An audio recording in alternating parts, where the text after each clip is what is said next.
चोरी करता है, उस चोर से कहो क्यों चोरी करने से क्या होगा जानते हो? वो कहता है नहीं जानते। तो जो व्यक्ति चोरी करता है और चोरी करने का फल क्या है, उसे कौन सा नरक मिलेगा, उसका दंड क्या, वो नहीं जानता। मतलब जो अज्ञानी है उसे सठ कहते हैं। मैं झूठ बोल रहा हूं पर मुझे पता ही नहीं कि झूठ बोलने का फल क्या है ना। जो व्यक्ति भोला है, भोला भाला, चोरी कर रहा है, उसे पता ही नहीं कि चोरी करने से क्या होता, इसे सठ कहते हैं। ऐसे लोगों को यदि सत्संग मिल जाए, एक बार इसकी चर्चा मुझे याद आ गई, जरा सुनिएगा। एक गुरुजी कथा में सुना रहे थे कि भगवान श्री कृष्ण जब गैया चराने गए तो मां यशोदा ने कान में, एक चोर एक दिन कथा सुनने आया, आज उसे कुछ मिला नहीं तो उसको लगा चलो आज कथा ही सुन लें। गांव में गुरुजी आए थे और कथा सुना रहे थे, तो गुरुजी ने कथा सुनाई। तो कथा में भगवान की गैया चराने की लीला का गुरुजी वर्णन कर रहे थे। गुरुजी ने कहा आज माने भगवान श्याम सुंदर के गले में हीरे मोती की माला पहनाए 10, कान में बढ़िया मोती हीरे के कुंडल पहनाए और यहाँ सोने का बाजूबंद, गले में सोने के हाथ में बड़े बड़े कड़े और बढ़िया बढ़िया 1-1 करोड़ रुपए की कीमत का हीरा यहाँ पहनाया उंगलियों में। और आज भगवान गैया चराने गए ऐसा श्रृंगार करके। चोर बोला राम राम राम राम राम, ये कौन बालक है, इतना महंगा। उस चोर को लगा इसे लूट लेने से फिर किसी को लूटने की जरूरत, एक बार में माला माल हो जाऊंगा। जब कथा पूरी हुई तो गुरुजी से पूछा, गुरुजी आज आपने जिस बालक के बारे में बताया उसका पता कहाँ है, हमें पता दो। अच्छा, गुरुजी को नहीं पता था कि ये चोर है। उसने कहा गुरुजी पता लिखवाओ। तो गुरुजी ने बोल दिया कि भाई ये तो वृंदावन की लीला है, वृंदावन जाना, वहां के जंगलों में वहां ठाकुर जी गैया चराते थे। उसने लिख लिया। अब उसने पकड़ी ट्रेन, आया वृंदावन, पूछा कि भैया ये यशोदा का बेटा गैया चराने किस तरफ जाता है? ये बिल्कुल सत्य घटना है, ये घटना घटी है, इसलिए मुझे याद आज स्मरण आ गई। तो वो चोर वृंदावन आया और वो गैया किस तरफ चराने जाते हैं, तो लोगों को क्या लगा कि ये पूछ रहा है कि भगवान ने गैया कहाँ चराई। तो लोगों ने बता दिया भाई ये जंगल है, यहाँ भगवान गैया चराने जाते थे। तो उसने किसी से पूछा क्यों, आज भी आएंगे क्या गैया चराने? तो वो भी भगत आदमी था, बोला हाँ भगवान की तो लीला नित्य है, वो तो रोज आते हैं गैया चरा, जैसे रास रचाने निधि वन में आते हैं ऐसे गैया चराने। चोर बोला क्या आप बता सकते हैं कहाँ? बोले हाँ यमुना के तट पे ही रहेंगे। अब चोर गया चुपचाप यमुना के तट पर बैठा रहा और गुरुजी ने कहा था कि उसका रंग सांवला है, घुंघराले से बाल होंगे, आंखें बड़ी कजरीली सी हैं, गला सुंदर है, गाल बड़े सुंदर हैं और बड़ा अद्भुत दर्शन है। अब वो पेड़ पर बैठ गया, देखा गैया चराने वाला तो आया नहीं, कब आएगा कब आएगा कब आएगा। वो वही ध्यान में डूब गया, वही ध्यान में कि उनकी आंखें बड़ी सुंदर है, गाल बड़ी सुंदर है, घुंघराले से बाल हैं, बस यही वो दिन भर चिंतन चलता रहा। अब जो बालक वो देखा उसमें उसे कृष्ण का दर्शन होने लग गया। कभी वो इस जंगल में जाए, आज इसमें नहीं आए तो इसमें आएंगे। पूरे जंगल 4 दिन हो गए, ना उसने भोजन किया ना पानी की फिक्र, यमुना का थोड़ा पानी पी ले और बस प्यासा भूखा जंगल जंगल घूमे इस इंतजार से कि कृष्ण आएंगे और हम उन्हें लूटेंगे। अब देखिए भक्ति तो भक्ति है ना, भगवान का चिंतन तो भगवान का ही चिंतन है ना। तो वो चोर जब 4 दिन हो गए और बस भूख से बस अब उसका चला नहीं जाता, हाथ पांव नहीं चल रहे हैं, ज्यादा चल नहीं सकता, एक पेड़ पर चढ़ गया और उसने संकल्प ले लिया कि श्याम सुंदर यदि नहीं आए तो मैं मर जाऊंगा, परंतु अब मैं यहां से जाऊंगा नहीं। जब भक्त की जिद भगवान ने देखी तो जैसा जैसा गुरुजी ने बताया था कि 10 माला, तो भगवान ने 10 माला पहनी। कान में मोती हीरा तो कान में हीरा मोती पहने, घुंघराले, जो छवि उसके मन में बसी थी वही रूप भगवान ने बनाया। और वेश कीमती सोना चांदी और हीरे की अंगूठियां पहन के भगवान सचमुच गैया चराने जंगल चले गए। उसका प्राण निकलने वाला था, प्राण जाने वाले थे, तब उसने देखा कोई गैया चराने आ रहा है, उतर गया, चुपचाप खड़ा हो गया और देखा वही बालक था। तुरंत पास में गया, चारों तरफ देखा कोई नहीं, उसको लगा इसे लूटना तो बहुत आसान है। उसने तुरंत लाठी टेक के बोला, चोर ने सुनो, 4 दिन तुम कहाँ गए गैया चराने? भगवान बोले, भैया हम तो यहीं गए थे गैया चराने, इस तरफ। अच्छा तुम इस तरफ गए थे, पर हम तो इस तरफ चले गए थे। हाँ फिर कल कहाँ गए थे? बोले कल हम इस तरफ। चोर ने कहा फिर हम इस तरफ चले गए थे। चोर ने कहा, सुनो तुम्हारी मैया कहाँ है? हमारी मैया तो घर पे है। बाबा घर पे है, मित्र सब गांव। तुम अकेले हो? हाँ हाँ हम अकेले हैं। तो सुनो चलो अपने सारे माला उतारो। क्यों? भगवान बोले क्यों माला उतारे अपने? हम चोर हैं, चोर तुम्हें लूटने आए हैं। अच्छा हमें लूट लोगे? हाँ हाँ हम लूट लेंगे तुम्हें। भगवान ने अपने सारे माले उतार दिए और क्या बोले, अंगूठी उतारो। भगवान ने अंगूठी उतार दी। कान की उतारो। भगवान ने कान की उतार दिए। और जब कान के, हाथ के सब श्रृंगार ठाकुर जी ने उतारा, उसके बाद उसकी झोली भर गई सोना चांदी हीरा मोती से। तब भगवान ने उसकी तरफ देखा और देखकर मुस्कुरा दिया।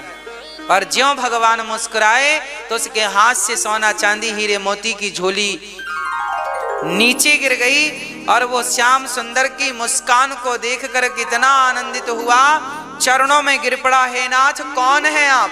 मैंने आज तक इतनी सुंदर मुस्कान नहीं देखी। सोना इतना पाया जिसके लिए मैं 4 दिन भूखा प्यासा रहा, उस संपत्ति को पाकर भी मुझे इतना सुकून नहीं मिला जितनी सुकून आपकी मुस्कान ने मुझे दे दिया। नाथ आप कौन है? तब भगवान ने प्रकट होकर दर्शन दिया, मैं वह परमात्मा हूं जिसके लिए बड़े योगी जन तपस्या करते हैं। तो प्रभु आपने मुझे सहज में दर्शन दे दिया।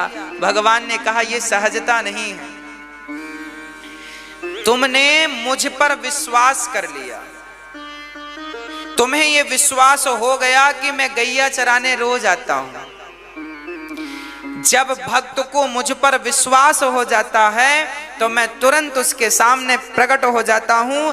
व्यक्ति के अंदर विश्वास नहीं है, इसलिए मैं प्रकट नहीं होता। जब तक भगवान आए तब तक आपका विश्वास। अब बताओ 3 दिन में ही वो भाग के चला जाता तो भगवान कैसे मिलते? 4 दिन तक खड़ा रहा तब भगवान मिले। तो आपको भी इंतजार करना पड़ेगा, वो भी विश्वास के साथ। मंत्र जाप मम दृढ़ विश्वास। तो भगवान ने उसे दर्शन दिया। यही गोस्वामी जी ने लिखा है, देखो इन्हें कहते हैं सठ। वो था तो चोर, पर कथा एक बार सुनी तो सुधर गया। तो जो एक बार में सुधर जाएं और सदा के लिए बुराइयों से हट जाएं, उन्हें सठ कहते हैं। जैसे पारस पत्थर का स्पर्श होते ही लोहा सदा सदा के लिए सोना बन जाता है, ऐसे गलत मार्ग पर चलने वाला सत्संग पाकर एक बार में ही जो सही मार्ग पर आ जाए उसे सठ कहते हैं। और सठ सुधर ही सत्संगति पाई, ये सुधर सकते हैं। ऐसे सठ के बारे में गोस्वामी जी लिख रहे हैं। और अब गोस्वामी जी खलों की वंदना करते हैं। खल जानते हैं किसे कहते हैं? मैया, ओ मैया। खल किसे कहते हैं? खल को 2 अक्षर अलग अलग करो, खा और ला। खा मतलब खाए और ला मतलब लड़े। खाए और लड़े, खाए और ढिसुम, खाए और ढिसुम, इन्हें खल कहते हैं। जिनके 2 ही काम हैं, खाना और इसमें तीसरी चीज और जोड़ो, जिनका खाएं उन्हीं से लड़ें, इन्हें खल कहते हैं, है ना? आपने देखा होगा कुछ लोग लड़ते हैं, खाना और लड़ना। आपसी लड़ जाते हैं। उदाहरण के लिए बच्चे आजकल, जिस माँ ने पाल पोस कर बड़ा किया उसी माँ से पिता से झगड़ा कर लेते हैं। ये कौन लोग हैं? जिसका खाया उसी से, ये खल है।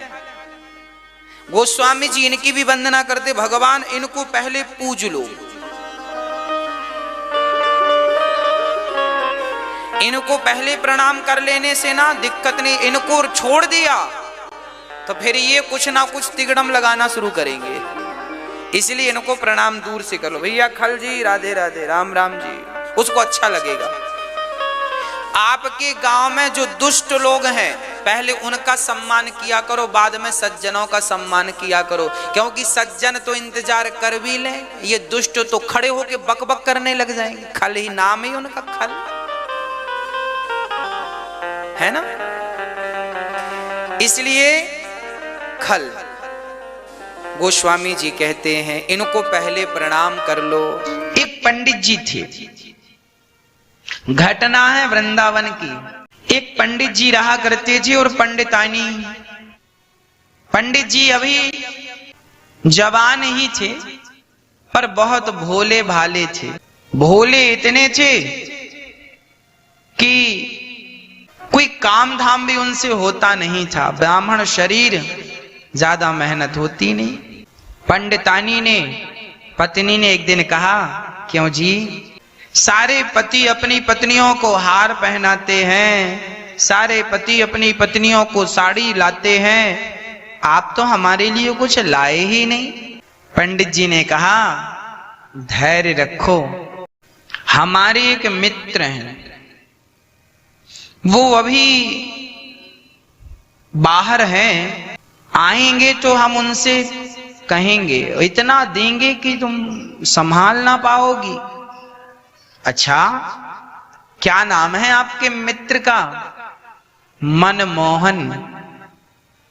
मेरे मित्र का नाम है मनमोहन। अच्छा, हाँ, उसे लगा हो सकता है कोई आदमी हो, पर वो भोला भाला जो व्यक्ति था ना, वो भगवान रोज बिहारी जी के मंदिर में जाता था और बिहारी जी को मनमोहन कहकर बुलाता था। सब भगवान को भगवान देखते थे, पर वो अपने मित्र की तरह एक अटैचमेंट हो गया था भगवान से। तभी क्या हुआ कि कोई बड़े सेठ कलकत्ता से वृंदावन आए और उन्होंने भगवान का एक बढ़िया मंदिर बनवाया। मंदिर बनवाया और ठाकुर जी बिठा ले, राधा कृष्ण, भगवान श्री कृष्ण को बिठाया। केवल भगवान श्री कृष्ण ही थे, बस कृष्ण को बिठाया। अब सेठ जी ने कहा, पुजारी किसे बनाए? तो सबने कह दिया कि ये आदमी बढ़िया, वही पंडित जी। सेठ जी ने कहा, पंडित जी ये रहे भगवान के श्रृंगार, सोना है, चांदी है, और ठाकुर जी को पहनाओ और खूब बढ़िया भोग लगाओ, और आप भी मंदिर में रहो और बढ़िया आनंद से भोग लगाकर खाओ। सेठ जी चले गए। अब पुजारी जी, वही भोले भाले पंडित जी, भगवान को टुकुर टुकुर देख रहे हैं। अच्छा, वो भी अज्ञानी थे, मतलब कभी पूजा करी नहीं, पाठ किया नहीं, कोई पढ़ाई लिखाई थी नहीं। भगवान की पूजा कैसे करते हैं पंडित जी को ये भी पता नहीं था। तो भगवान के जितना श्रृंगार था, पंडित जी ने देखा कि ये हार तो बड़ा वजनदार है, और देखा तो भगवान बड़े छोटे से। उसको लगा, उसने कहा, मनमोहन ये हार बड़ा वजनदार है, तुम गले में टांगोगे क्या होगा? थक जाओगे खड़े खड़े। एक काम करता हूं, मेरी पत्नी को दे देता हूं, वो कभी कभी पहना करेगी, बाकी उतार के रख दिया करेगी, जब आपको मन हो आप पहन लिया करो। अब वो हार सोना चांदी लेकर गया और अपनी पत्नी को दे के आया। पत्नी बोली, कहां से ले आए? बोले कहा था ना मनमोहन मित्र है, आज मिला है। पत्नी ने कहा हमें बताओ कौन है, ये बैठे हैं। पत्नी ने कहा ये भगवान है। तो उसने कहा हाँ पता है ये भगवान है। अरे तो इनका सामान हमें दे रहे हैं। अरे सुनो, तुम दोनों कभी कभी अदल बदल के पहन लिया करो, अभी तुम पहनो, जब ये कहेंगे तो इन्हें दे देंगे। कोई चोरी करके थोड़ी भाग रहे हैं, घर की बात, हम ही तो पुजारी हैं। जाओ। पत्नी को समझाकर भेज दिया। अब पुजारी जी खड़े हैं। अब पुजारी जी पूजा कैसी कर रहे हैं सुनिएगा। पुजारी जी कह रहे हैं भगवान से, सुनो प्रभु, हमने सुना है आपको नहलाना पड़ता है, आपके लिए बताओ कितनी बाल्टी पानी लाएं? आप एक बाल्टी में नहा लोगे कि 2 बाल्टी लाएं कि 3 बाल्टी लाएं? अच्छा सुनो मनमोहन, श्याम सुंदर, ऐसा करो कि पता नहीं हमारी बाल्टियों के पानी से आपको संतुष्टि होती है कि नहीं। एक काम करो, पास में यमुना जी बह रही है, जाकर मन से नहा लो, जितनी देर नहाना उतना नहाओ, जितनी बाल्टियों से नहाना नहाओ, कोई पाबंदी नहीं, जाओ। अब वो आंख बंद करके बैठ गया और यही भाव रच रहा है कि मेरे मनमोहन, मेरे श्याम सुंदर जाकर बढ़िया यमुना में डुबकी लगा रहे हैं। देखो ये मानसिक पूजा है। पुजारी जी भगवान के लिए भाव बना रहे हैं कि ठाकुर जी मेरे श्याम सुंदर स्नान कर रहे हैं। 1 घंटे बाद आंख खोला, पंडित देखो 1 घंटे, वो मूर्ख आदमी था, अनपढ़ था, कोई जानता नहीं था, पर देखो ध्यान कितना बढ़िया करता था। आंख 1 घंटे बाद आंख खोली और कहा अच्छा आ गए, अच्छा अब सुनो, आपको गर्मी नहीं लग रही है? देखो कितना गर्म मौसम है, गर्मी है, और ये आपके कपड़े इतने वजन। अच्छा उसको कपड़े पहनाना आता ही नहीं था, तो उसने कहा आपको कपड़े क्या पहनाना, गर्मी है बढ़िया हवा लो।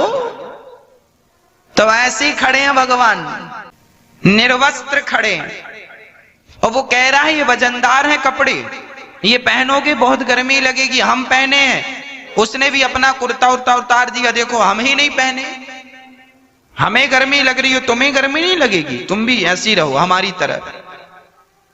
कमर में कपड़ा लपेट दिया, बोले इतना ही ठीक है। अच्छा थोड़ी देर बाद बोला सुनो, हमने सुना है कि आपको भोग भी लगाना पड़ता है, अच्छा बताओ क्या खाओगे आप? भगवान से बात कर रहा है, कह रहा क्या खाओगे?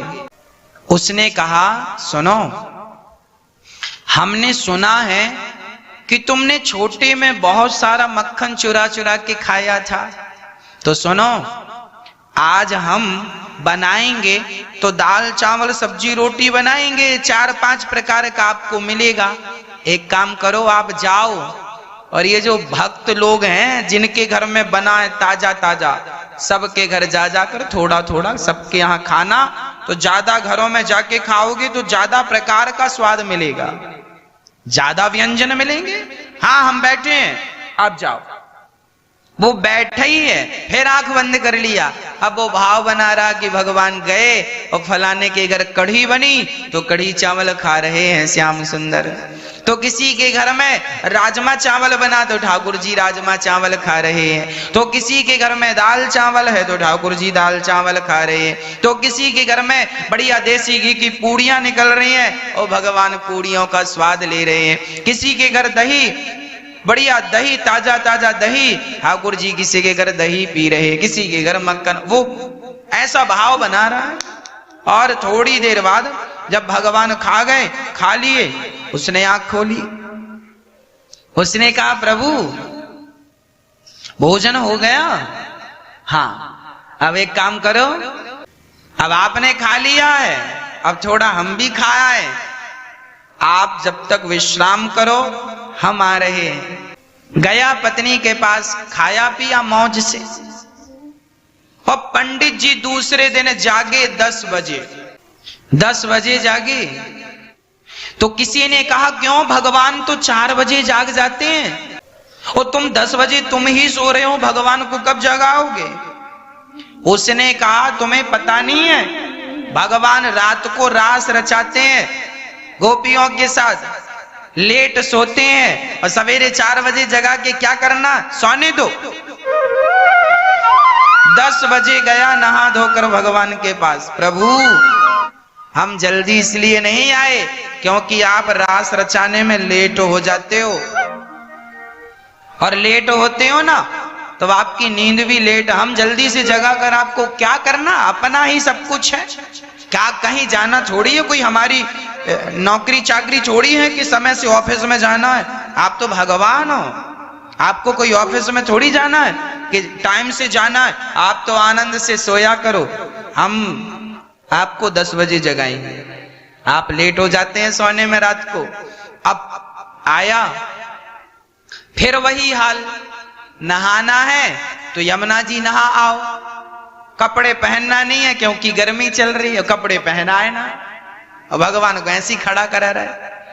4-6 महीने बीत गए ऐसी करते करते, रोज कहे जाओ खा के आ जाओ किसी के घर भी, और अपना जाए सो खाया है पंडित जी ऐसे। कुछ दिन बाद सेठ जी आए, देखें तो भगवान की सेवा कैसी चल रही। आए तो भगवान नंगे खड़े। सेठ जी ने देखा, हे भगवान, और जो भगवान के हार वार दिए थे वो पंडितानी पहन के घूम रही है। अब सेठ जी बड़े गुस्सा, हे पंडित जी क्या किया आपने, ओ भगवान के आभूषण कहां गए और नंगी क्यों खड़ा कर रखा, कपड़े क्यों नहीं पहनाए? पुजारी जी ने कहा, सेठ जी गर्मी चल रही, आपने भी कुर्ता पतला पहना, और भगवान कितने मोटे मोटे कपड़े हैं, आपने कोई पतले कपड़े तो दिए नहीं। भैया मोटे कपड़े पहनाएंगे पसीने में डूब जाएंगे, अभी बोलेंगे उतार दो, हमने पहनाए ही नहीं जब उतारनी है तो। गांव वालों ने कहा, भैया ये पंडित जी 10 बजे भगवान को उठाते हैं। सेठ जी ने कहा, पुजारी जी अपना बोरिया बिस्तर बांधो, जाओ, हमें सेवा नहीं, तुमसे नहीं आती सेवा करनी।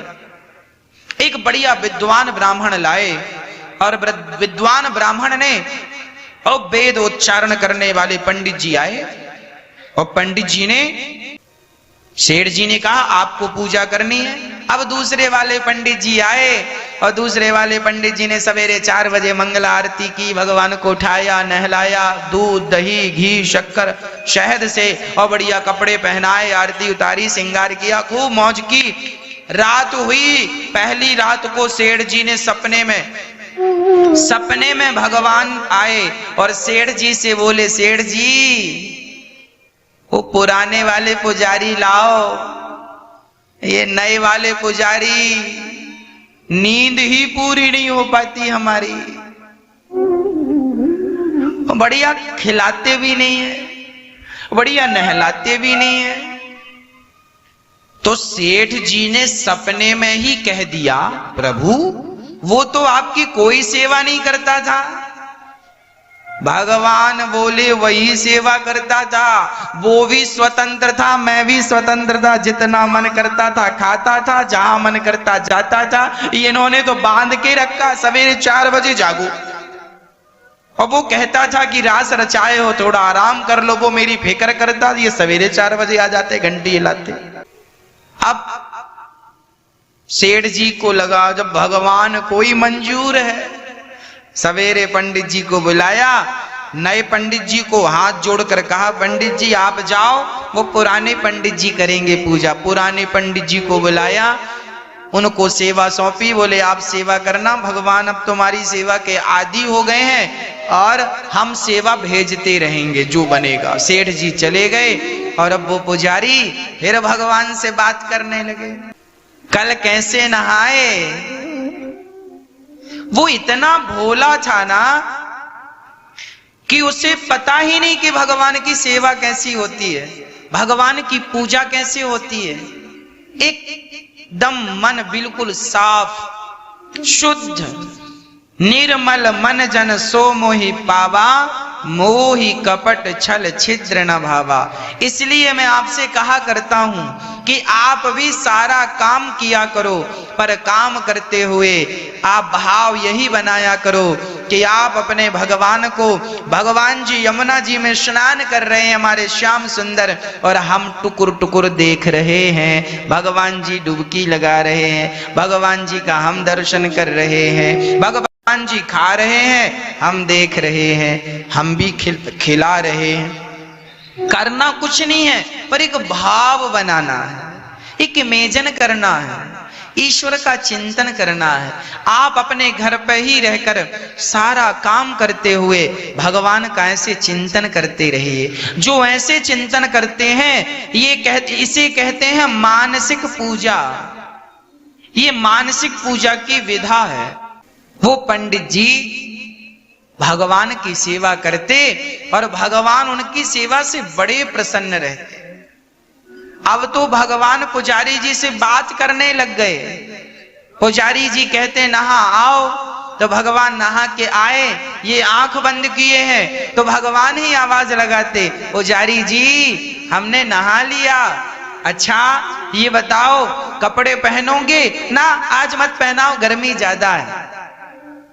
और जब सर्दी आई तो पंडित जी बढ़िया सॉल वॉल ओढ़े बैठे। पुजारी जी ने कहा सुनो आज तो सर्दी है तो कपड़े पहना दें? भगवान बोले पहना दो। तो पुजारी जी को आता ही नहीं था कौन सा कपड़ा कहां पहनाना, तो नीचे वाला ऊपर पहना, ऊपर वाले कपड़े जो यहां दुपट्टा डालने था तो दुपट्टा कमर में लपेट दिया, और जो कमर में पहनाना था उनका घेरा लहंगा जैसा वो गले पर बांध दिया, और भगवान के गले पे पूरा छाता जैसा बन गया। और बड़े प्रसन्न से कहे कि प्रभु आपने पहन लिए कपड़े, सर्दी तो नहीं लग रही है? भगवान बोले तुमने छाता बना दिया है ना, तो सर्दी ऊपर ही ऊपर रह जाती है, नीचे नहीं आ रही है। अब भगवान मुस्कुराए और वो जाने ही ना कि कैसे कपड़े पहनाने हैं, वो ऐसे ही पहना था उल्टे। और सर्दी थी सो बोले कि आप खाने जाओगे? सुनो भगवान बोले आज हमारा मन नहीं है कहीं जाने का, बहुत सर्दी है, हवा चल रही है ठंडी ठंडी, आज पंडितानी ने जो बनाया है वो ले आओ। तो वो गया, पंडितानी ने जो बना रखा था पत्नी ने, तो पत्नी ने परोस दिया, खाओ। बोले अभी नहीं खाएंगे, आज भगवान को सर्दी लग रही है, कहीं गए नहीं खाने, आज ठंडी ठंडी लहर चल रही है हवा, तो आज हम उनको यहीं खिलाएंगे। थाली लेकर गया और भगवान से कहा प्रभु रोज तो आप खाते थे, और रोज भगवान पूछता था आज क्या खा के आए, तो बोला आज फलाने के घर गए तो वहां कढ़ी चावल खाए, उनके यहाँ गए तो आज पूरी सब्जी खाई, उनके यहाँ गए तो बढ़ई बन रही थी वो खाए, उनके यहाँ गई तो ये खाया, सब भगवान बताएं। और आज बोला प्रभु आज तो कुछ नहीं, आज तो सिंपल दाल चावल सब्जी रोटी है, आप खाओ। भगवान खाते हैं, वो टुकुर टुकुर देखता है। भगवान उन्हीं को मिलते हैं भक्तों, भगवान खाते भी हैं, भगवान आते भी हैं, भगवान बात भी करते हैं, भगवान चलते फिरते दिखते भी हैं, पर कब?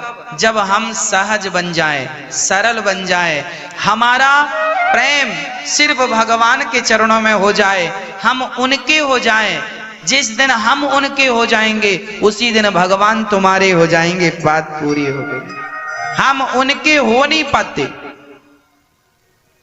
हम उनके होते हैं तो 5% 10%, जबकि काम बनेगा 100% से। वो पुजारी जी सेवा करते हैं, भगवान आनंद से उनकी सेवा को स्वीकार करते हैं। कहने का अर्थ ये है यदि ऐसी सहजता ऐसी सरलता हम में आ गई, आज पढ़े लिखे लोग बिहारी जी के मंदिर में जाकर भी, वो बहुत सारे लोग तो भगवान की दृष्टि से दर्शन करते हैं, पर कुछ लोग तो यही सोचते हैं ना कि ये तो पत्थर की मूर्ति है। जब तुमने पत्थर का मान ही रखा है तो तुम्हें भगवान का दर्शन कैसे होगा? जब भगवान मानोगे तब भगवान का दर्शन होगा। इसलिए निर्मल मन जन सो मोहि पावा, मोहि कपट छल छिद्र न भावा। जितनी सहजता होगी, जितनी सरलता होगी, उतने जल्दी भगवान रीझ जाएंगे। न जाने कौन से गुण पर दया निधि रीझ जाते हैं। आत्मदेव जी नाम के एक पंडित जी थे, भगवान की बड़ी भक्ति करते थे। उनके घर में कोई संतान नहीं थी, पुत्र नहीं था। अच्छा, जिनके घर बेटा नहीं है ना, वो लोग रोते हैं कि बेटा हो जाए, और जिनके घर बेटा है वो अपनी मां की सेवा नहीं करते, अपनी मां को रुलाते हैं, अपनी मां को सताते हैं। मां रोया करती थी कि भगवान एक बेटा दे दे, एक बेटा दे दे। वही बेटा जब आया तो अपनी मां को सताने लगा, दुत्कारने लगा, ठुकराने लगा। 2 रोटी भी प्यार से नहीं देता। इसलिए कहता हूं मेरी मां, बच्चों को ऐसे संस्कार देना कि वो सदा आपकी सेवा करें। हाँ, माही मंदिर माही पूजा, मां से बढ़ के कोई न दूजा। माही मंदिर। बेटा, जिस मां का तुम अनादर कर रहे हो वही मंदिर है, वही पूजा है, वही ईश्वर है। इसलिए अपनी मां की ममता को कभी ना भुलाना, कभी मां का अनादर ना करना। मां के पुण्य से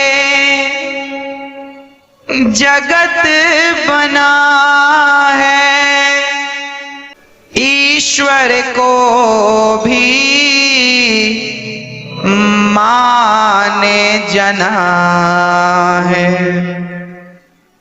मां के पुण्य से जगत बना है, ईश्वर को भी, ईश्वर राम और कृष्ण को जन्म देने वाली भी मां है। ईश्वर को भी मां ने जना है। मां की ममता एक कलश है, जीवन ज्योत है, अमृत रस है। क्या अंबर और क्या ये धरती मां की तुलना हो नहीं सकते। युग आते हैं, युग जाते हैं, मां की गाथा दोहराते हैं। बड़े बड़े ज्ञानी कहते हैं, मां का रुतबा सबसे ऊंचा। माही मंदिर माही पूजा, मां से बढ़ कर कोई ना दूजा। क्या अंबर और क्या ये धरती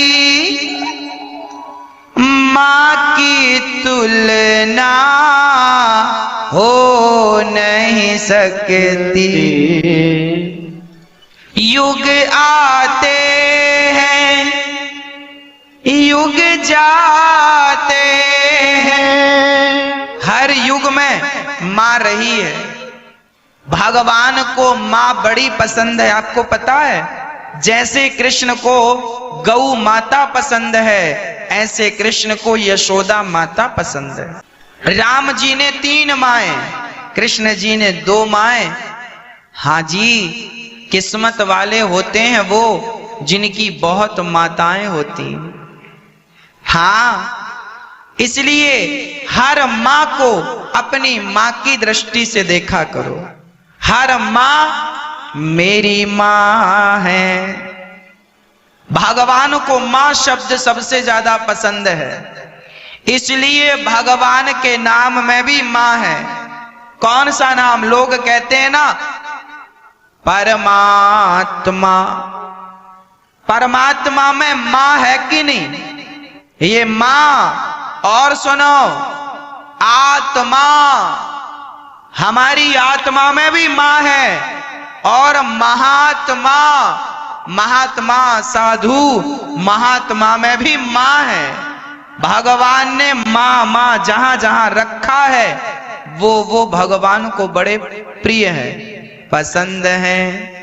युग आते हैं, युग जाते हैं, मां की गाथा ये दोहराते हैं।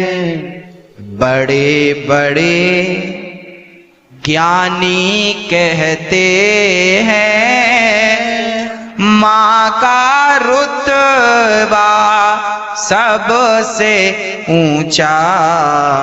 माही मंदिर, माही पूजा, मां से बढ़ के कोई ना दूजा।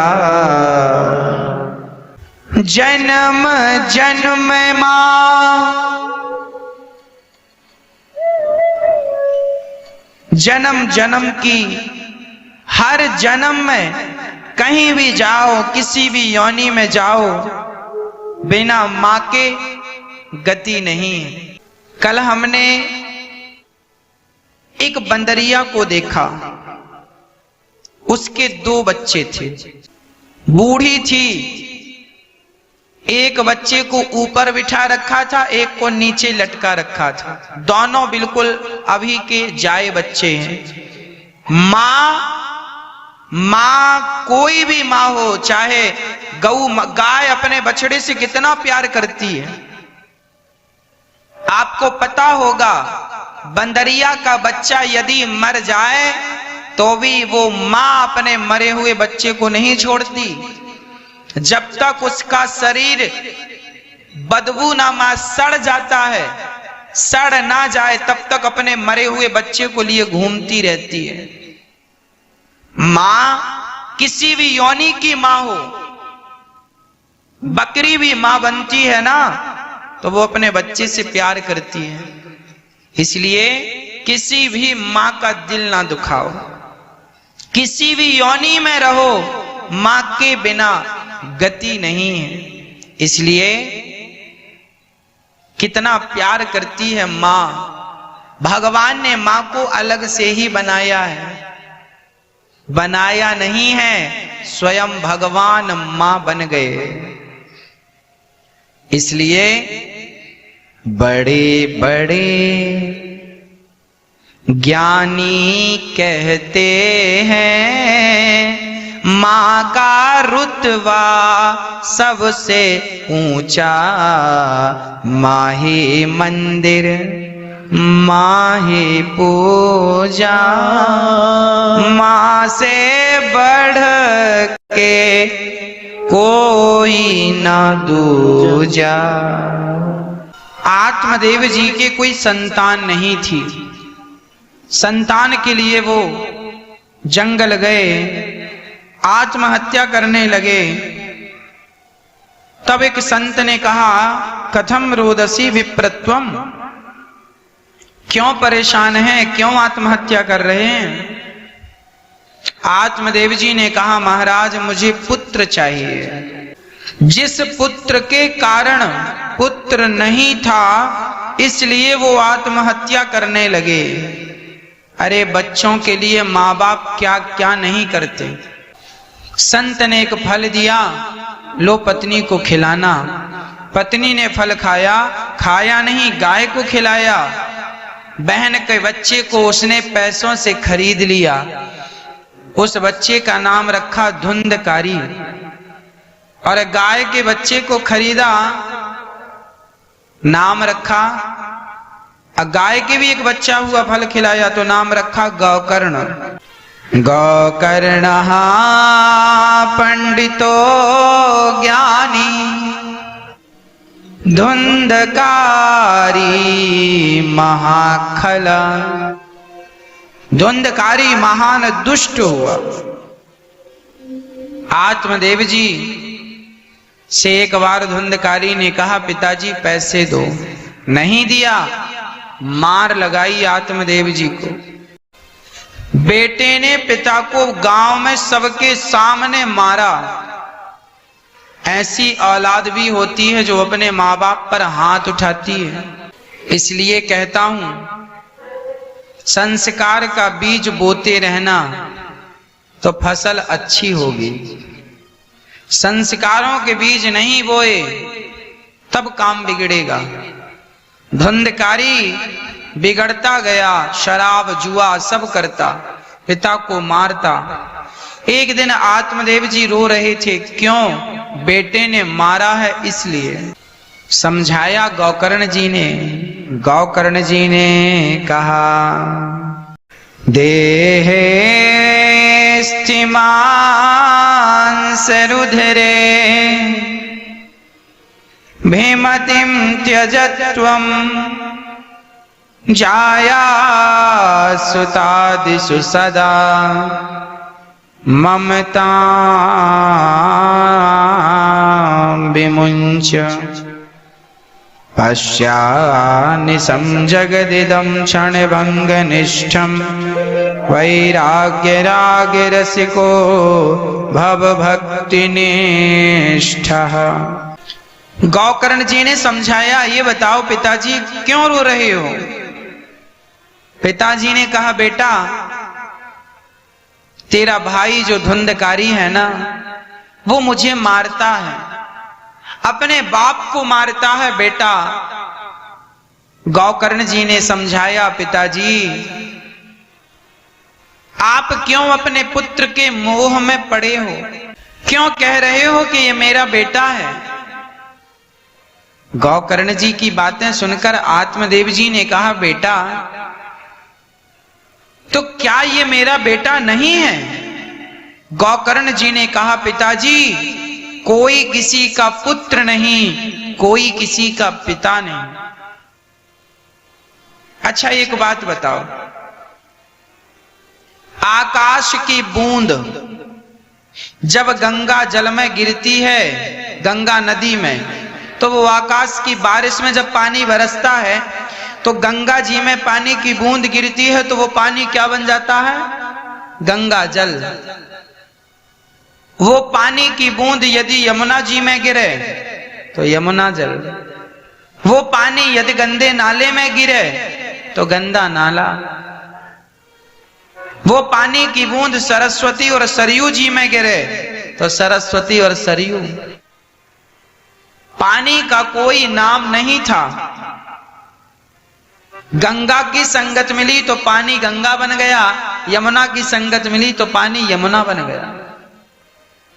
उसी तरह पिताजी कोई किसी का पुत्र नहीं है। ये सब भगवान के द्वारा ये व्यवस्था है। कोई आ रहा है, कोई जा रहा है। कोई मान बैठा है कि ये मेरा पुत्र है, ये मेरा पिता है। कोई पिता नहीं है, कोई पुत्र नहीं है। अज्ञानवश लग रहा है ये मेरा है। जैसे आप सड़क में चलते हैं ना गाड़ी से, तो सड़क में ऐसा लगता है जैसे पानी भरा हो। काली सड़क, डामल वाली सड़क में आप जब चलते हैं तो लगभग ऐसी भ्रांति होती है, गर्मियों में लगता है आगे पानी भरा है, होता है कि नहीं? जब आप जाकर देखते हैं पानी नहीं होता, पानी जैसा दिखता है पर पानी होता नहीं है। उसी प्रकार ये संसार अपना सा दिख रहा है, अपना सा लग रहा है, ना तो ये अपना है ना कभी अपना होगा। ये भ्रांति, पूरी जिंदगी लोग भ्रांति में जीते हैं। पिताजी एक बात बताओ, क्या ये शरीर आपका है? आत्मदेव जी ने कहा, बेटा शरीर तो मेरा नहीं है। पिताजी ये शरीर यदि आपका होता तो बुढ़ापे में कम दिखने लगा, आपका था शरीर तो रोका क्यों नहीं? हाथ में कमजोरी आ गई, शरीर आपका था, रोका क्यों नहीं? कमर झुक गई, शरीर आपका था, रोका क्यों नहीं? इसका तात्पर्य यही हुआ कि शरीर भी हमारा नहीं है जो हमारे साथ है, ये शरीर भी किराए की झोपड़ी है, ये शरीर भी किराए का मकान है। और जैसे किराएदार मकान को छोड़कर एक ना एक दिन चले जाते हैं, उसी प्रकार आत्मा इस शरीर रूपी मकान को छोड़कर चली जाएगी। हम सभी किराए के मकान में हैं, हम आत्मा हैं, हम ईश्वर की संतान हैं, पर मान बैठे हैं कि हम इनके हैं, हम उनके हैं। जब ये शरीर हमारा ना हो सका, ये भी साथ छोड़ देता है, तो पत्नी पुत्र परिवार भला तुम्हारे कैसे हो जाएंगे? अज्ञान का पर्दा हटाओ, कौन है तुम्हारा पहचानो। भगवान की ये सृष्टि है, उन्होंने रचा है और वही ये संसार को चला रहे हैं। आज हमें जो दंड मिल रहा है, धड़ल्ले से लोग गौ हत्या करते हैं, सरकार को चाहिए कि गाय की हत्या बंद कराए। आज ये महामारी जैसी सजा पूरे विश्व को मिल रही है, ये गौ हत्या का श्राप ही तो है। ये गौ हत्या जब होती है, कोई बोलता नहीं, कोई रोकता नहीं, तो क्या पाप करोगे उसकी सजा नहीं मिलेगी? ये बात अलग है कि पाप किसी और ने किया, सजा किसी और को मिल रही है, पर मिलेगी सजा। गेहूं के साथ घुन तो पिसता ही है। इसलिए पेड़ को काट दिया, धड़ल्ले से पेड़ काटे, लगाए नहीं, प्रकृति का संतुलन बिगाड़ा, सजा तो मिलनी ही है ना। रचा है सृष्टि को जिस प्रभु ने, वही ये सृष्टि चला रहा। जो पेड़ हमने लगाया पहले, जो पेड़ हमने लगाया पहले, उसी का फल हम अब पा रहे हैं। रचा है सृष्टि को जिस प्रभु ने, वही ये सृष्टि चला। इसलिए कहता हूं भगवान चला रहे हैं, प्रकृति के संतुलन को बिगाड़ा ना जाए। पाप ना हो, पाप होंगे तो इकट्ठे होकर के वो सजा भोगनी पड़ेगी। गौकर्ण जी ने समझाया, पिताजी कोई नहीं है तुम्हारा सिवा भगवान के, इसलिए भगवान से नाता जोड़ो। गौकर्ण जी के बात सुनकर पिताजी आत्म कल्याण के लिए चले गए। भागवत जी का पाठ करके उनकी सदगति हुई।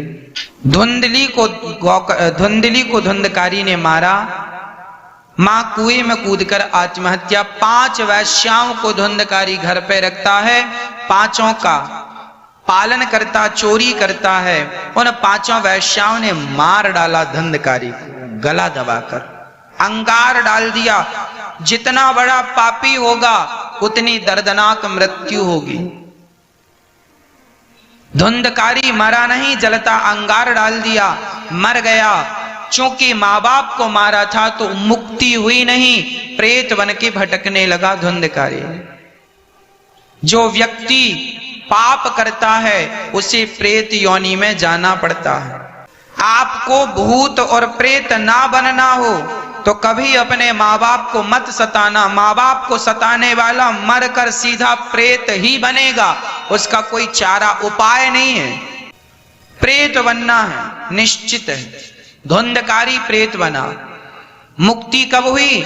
जब गोकर्ण जी ने धुंधकारी को भागवत सुनाई। ये भागवत ही वो उपाय है कि प्रेत योनि से भी भागवत मुक्त करती है। प्रेत पीड़ा विनश्यति, प्रेत को भी तारने की ताकत श्रीमद् भागवत में है। जब भागवत हुई, बांस की ग्रंथि में जाकर धुंधकारी बैठा।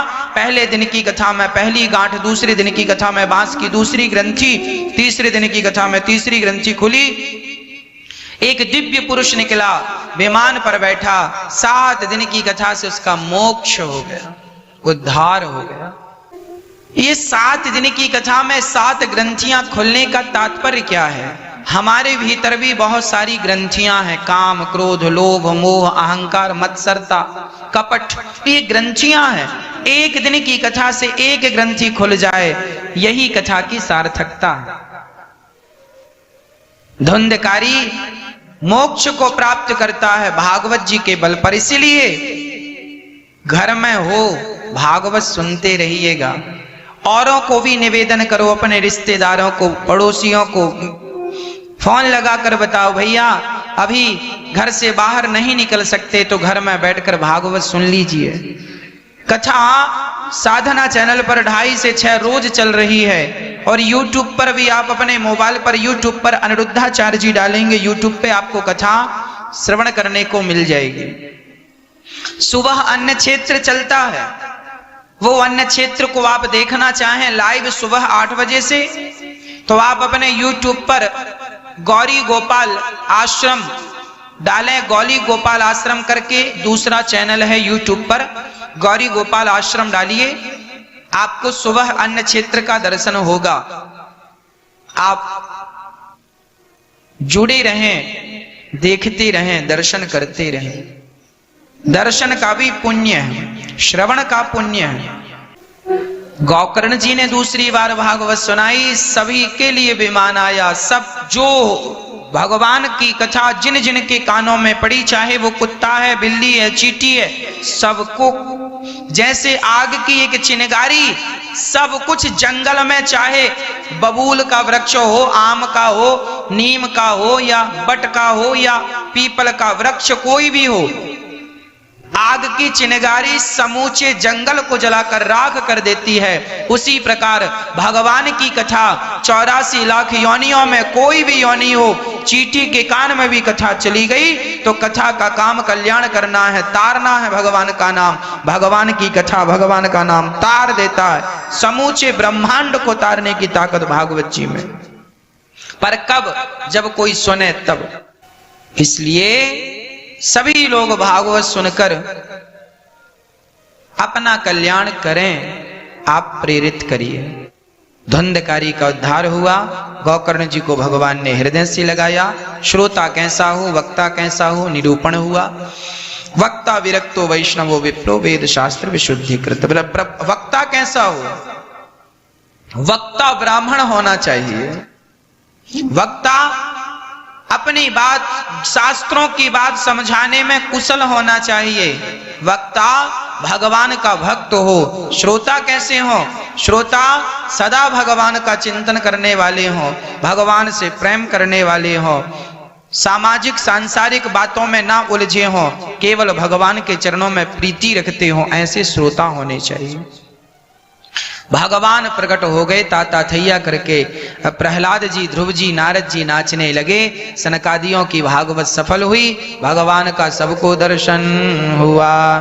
जन्माद्यस्य यतोऽन्वयादितरतश्चार्थे सुभिज्ञः स्वराट् तेने ब्रह्म हृदय कवये मुह्यन्ति यत्सूरयः तेजो वारि मृदाम यथा विनिमयो यत्र त्रिसर्गो मृषा धाम्ना स्वेन सदा निरस्तकुहकं सत्यं परं धीमहि।